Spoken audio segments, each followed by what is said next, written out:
Good afternoon, St. Joe Bears. It's Dr. Bruce, and I have some visitors here today. Here's what we're doing. Last week, I met with PTO presidents on a Zoom call, hangout, whatever you want to call it, two-dimensional, which I'm getting really, really tired of.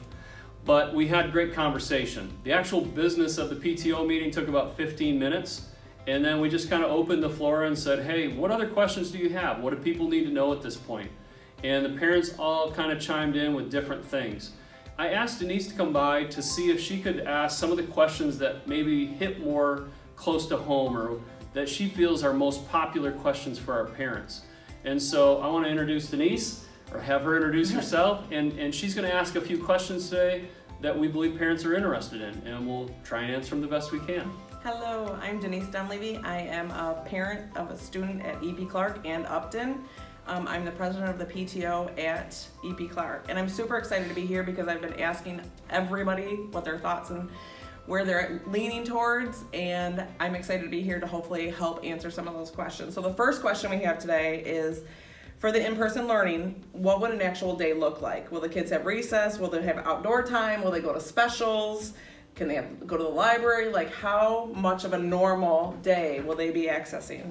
That's a great question, because we know that everybody kind of has some high anxiety right now, and we want to make sure people feel comfortable. And the best thing we can do as an organization, the school district, is to try and keep things as normal as possible. At the same time, everything has been redesigned, right? Like how we clean the buildings, when we clean the buildings, when we wash our hands, when we eat, when we go to the bathroom, how you leave and come in and out the building, how you move through the hallways. Nothing will be the same. It will be reorganized, but your teachers will still be there. The relationships they're going to have with kids and families will still be there. We all often say learning is social and teaching is social. So we need to keep that piece together. So our teachers and our administrators are working really, really hard to try and put things together in a way that it's safe for our families to decrease anxiety, but at the same time is very similar to what we've done before. And that's a really hard thing to balance, but I think they're doing a great job. In high school and middle school, they've already figured out how are they going to change classes and move things around for like choir and orchestra and these great big things that are normally together. We've already kind of refigured those things. CTE classes at the secondary again have all been reconfigured a little bit. At the elementary level, we've moved recesses around. We're going to have two 20-minute recesses, one in the morning and one in the afternoon. They won't have a recess after lunch because we can't shift the schedules and move people the way we need to with that recess there. So what we did is we were putting our specials right after lunch. So they'll have art, music, PE, all after lunch rather than kind of spread throughout the day. But they'll have 20 minutes in the morning, 20 minutes in the afternoon. And of course, our teachers kind of know when our kids are shutting off or closing down, and they'll give them breaks in class. And Go Noodle is a great one. If you haven't seen that yet, you want to do something with your kids at home, Go Noodle online. There's lots of ways to give kids breaks so they can make it through the day. So a lot of those things will be the same, just tweaked a little bit for safety. And I did meet with Mrs. Lafayette the other day, and she was telling us about how the specials would happen at the elementary level and how it would be done via screens, and there would be a person, either a Title I teacher or a lunch aide that would be in there monitoring. And I actually liked that, knowing that it'd be one person to each class kind of thing, where it would be like another teacher for them, basically. Yeah, it's a little bit of team teaching there. And it gave me a big relief knowing that it wouldn't be someone rotating through, and it wouldn't be someone, just random. It would be an assigned person to that group. So that made me feel better too. Greatly reduces interactivity. And I know that cohorts at the elementary are per grade level. What do the cohorts look like at the middle school and high school? So middle school, high school, very, very difficult to cohort. Almost non-existent, I'll say. And that's kind of a dangerous word to say. I think a student over time would have his or her cohort. Like, I'm going to go to the same classrooms every day, right? Same teachers every day. But that's not like at the elementary where I'm with my teacher and my 20 some odd kids every day. And I go to lunch with them and I go to recess with them. At the middle school, high school, that triangle of safety we've talked about. You have mask at the top, you have social distancing, you have cohorting. Since we're not able to cohort much of the secondary, we have to rely on mask and social distancing the best we can. That makes sense. So it's at 2 to 6 feet, 3 to 6 feet distance as much as we can, masks all day. And again, our people will give our students breaks, let them figure things out. But as we start the school year, we'll be pretty stringent on all the safety protocols and procedures. And I often tell people, think about where we were in February, March, and April, and how we conducted ourselves and how we conduct ourselves now. Right. We're pretty darn safe, and we brought the numbers down, we flattened the curve, but we look a lot different now than we did back then. I think day 1 will be very different than day 30. Agree. Okay, so there's been a lot of questions about the phasing in. So the first week of school, my kids are gonna go 1/2 day. Will they be learning anything else the rest of the week, or what is that looking like? Because then the second week they go 2 days, and I know Friday's remote learning, but people are just wondering what the other education is gonna happen on those other days. Sure. So that phase into learning was really important to us. One, it will decrease anxiety because people will be able to come in and see, what is this new space like? 2, it helps us run through all those new policies, procedures, and plans that we talked about earlier to see, do they actually work? Right. You know, we have all kinds of things that we have to do from the government and the health department and just our own selves just to try and keep people safe. So we have to make sure that stuff works with people in the building. And then the other thing is, at the elementary schools, we don't have air conditioning. Right. And so we've talked a lot about, our parents have said, hey, you know, we're gonna wear a mask all day, no air conditioning, how does that work? Well, we do have these huge industrial fans in the hallways. We do have like box size fans and portable fans in all the classrooms. And we also have ceiling fans in all the classrooms. That downdraft is great for avoiding issues as well. We can open windows and everything we've done before. But the hottest days of those first couple of weeks, so that phasing even helps with that. Your question is, what are my students doing the rest of the week? And it kind of depends on the grade level. The older students, they're going to be going through, what is the traffic pattern in the high school? How am I supposed to conduct myself in orchestra, choir? What are the rules? What are we doing? They're going to be familiarizing themselves with the operations of the building and how to move through it because they're not in cohorts. Whereas the elementary, they may be doing more about interest inventories. What did I do this summer? What things do I have in common with other kids in my class or my teacher? So those first 2 weeks are really about getting students connected to teachers and teachers connected to their students and families. It's really about relationships. St. Joe, we believe and put in heavily for relationships. We know if we have that piece, the instruction comes a little easier and there's an added benefit. Makes sense. Okay, can you give me a better understanding of what the remote learning actually looks like? So the remote learning goes with the in-person option. So if my child's not in the classroom because they're sick or they've been quarantined or whatever, I've been told they can access remote learning. So what would that look like, or how would that work? Right. So remote learning will normally be engaged when we go to phase 3. So currently here in Berrien County, Michigan, we're phase 4. So we're just above phase 3. We're doing well. Berrien County, we test more people, more kits than per person than any other county in Michigan, and our positivity rate is very, very low. I think it's like 3.5% for the last 4 or 5 weeks, so it's very low. So that's why we say we can do in person.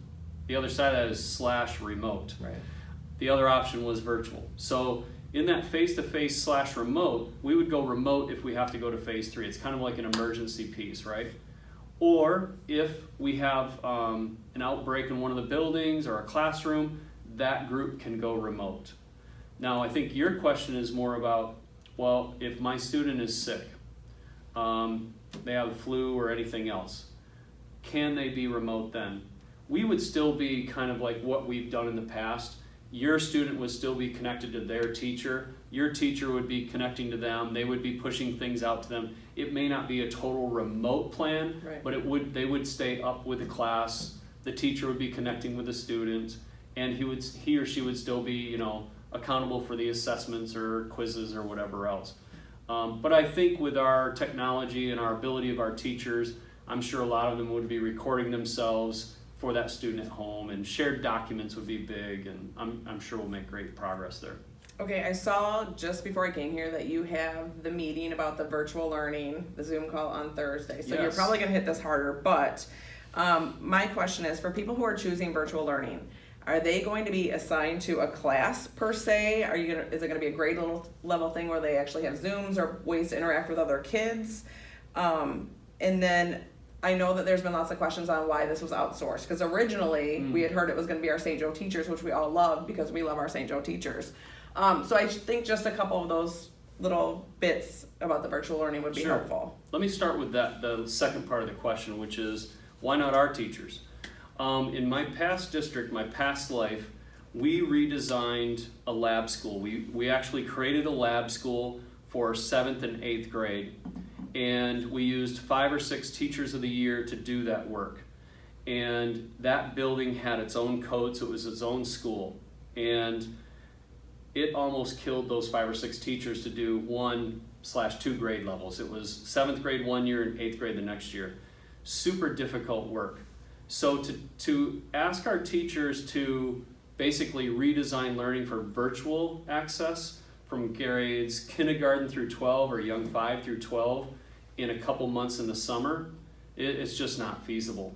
And on top of that, we just got put through the ringer in the spring trying to do, that emergency Right. learning, which we won't go back to that again. That was essential standards only, has nothing to do with what we'll do this fall. This fall we'll have assessments, we'll have attendance, we'll have curriculum, pace, everything is full bore, high expectations. So to ask our teachers to do that, I felt that would just not be good for our people. So we partnered with Edmentum.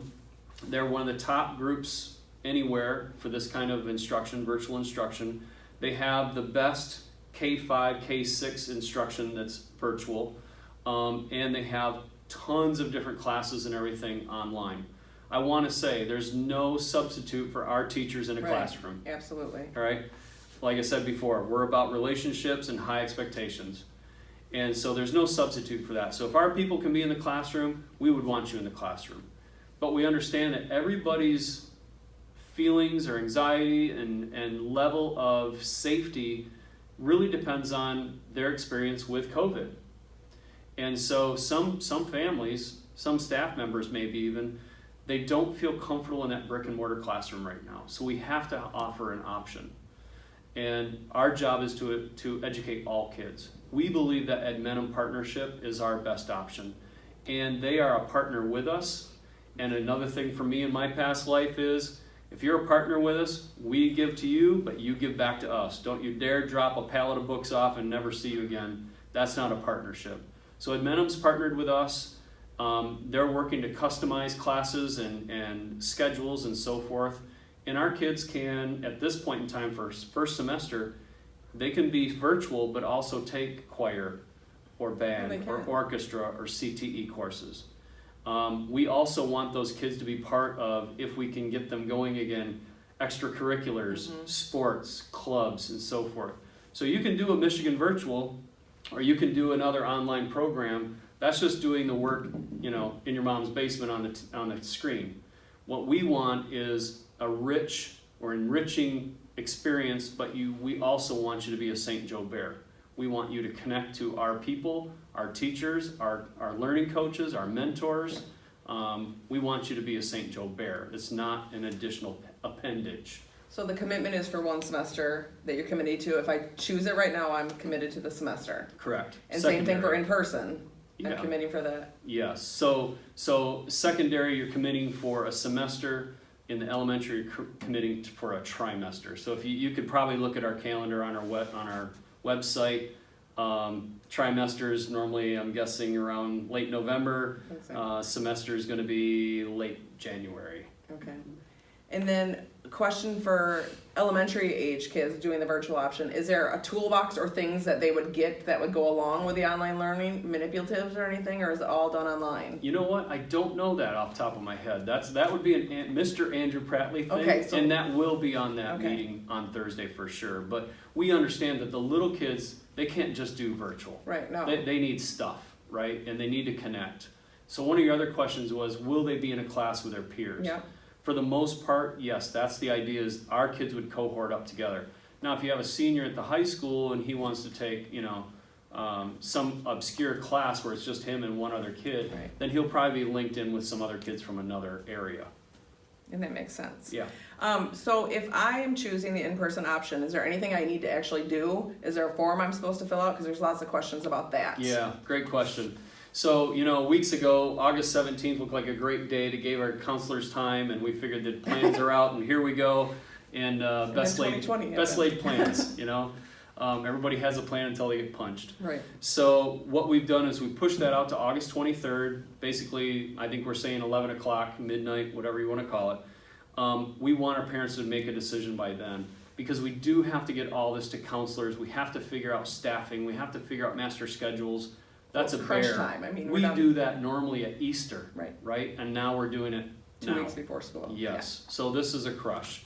With that said, what we're talking about as an admin team is we could put the form out tomorrow night and just say, hey, here's the form to make your decision if you're ready now. And that's probably what we will end up doing, is get the form out before Sunday. Worst case scenario, I can put it out with Sunday Bear News, say, hey, today's the day, right?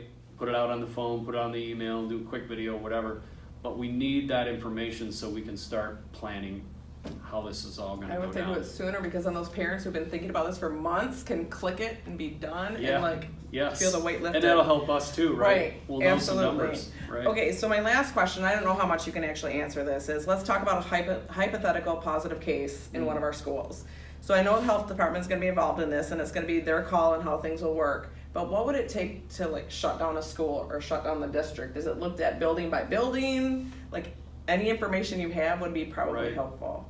This is a tough one because there's not a concrete answer from the health department or CDC or any of those governing bodies yet. Nothing from the state. I don't think the state would touch this. This would come out of our own local health department. What they are saying as of, I want to say it was Friday last week, they are working with their professionals and working with their organizations to figure out what that number or what that percentage would look like or be. So they don't have an answer yet. They believe they'll have an answer in the next week or two, which should be good for us because that would be before school starts. Right. All that to say, our remote plan is ready at a moment's notice. And the phase-in piece for the first 2 weeks, that helps us make sure that thing is solidified and ready to go. So if something happens to where a few kids get sick in a classroom or a couple teachers get sick, and I really hope we don't get to that point, then we would confer with or get a recommendation with the Berrien County Health Department to figure out, okay, where are we at? What's the next best move? What's happening in districts around us? What are the positivity cases looking like? What are the trends in their data? I think we'd look at a lot of different things to make that decision. But our point is if something goes sideways like that, we're ready to go remote immediately. Well, that's all the questions I have, and I would just like to say I'm very thankful for everything you've been doing. My kids are diehard, want to go back into school. They are sick of me as their teacher, and they want out of our house, and I don't blame them. But I feel so much better after hearing some of the things and knowing what you've been putting into this and thinking about, and I can't even imagine all the sleepless nights you've had going through this, but we really appreciate it, and my kids are really excited to go back to school. They can't wait to see their teachers. I'm so happy to hear that, and I know our teachers are excited. They just have a lot of weight on them now, and we have to be aware of that. So for the last many weeks, and thank you for saying that, we've been planning stuff, right? Stuff.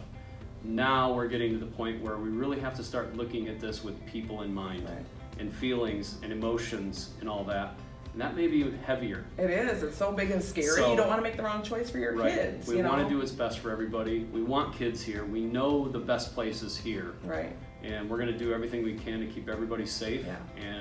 And the phase-in should help. In my head, you're having a handful of kids in that classroom. And my kids, of course, were Dunleavy, so we're the first day, so I'm going to throw mine right in there. But having a few kids, you can be like, oh, this isn't going to work. And there's only 5 or 6. I used to be a teacher. I know what it looks like when you have 30 kids in a class and how tricky it is to make changes right then and there. Having a handful is going to be so much easier, and it's a good way to start, I think. I think it's a great way to get to know your teacher. For sure. Right? So. Yep. All right. Thank you very much. Yeah. Thank you for joining us today.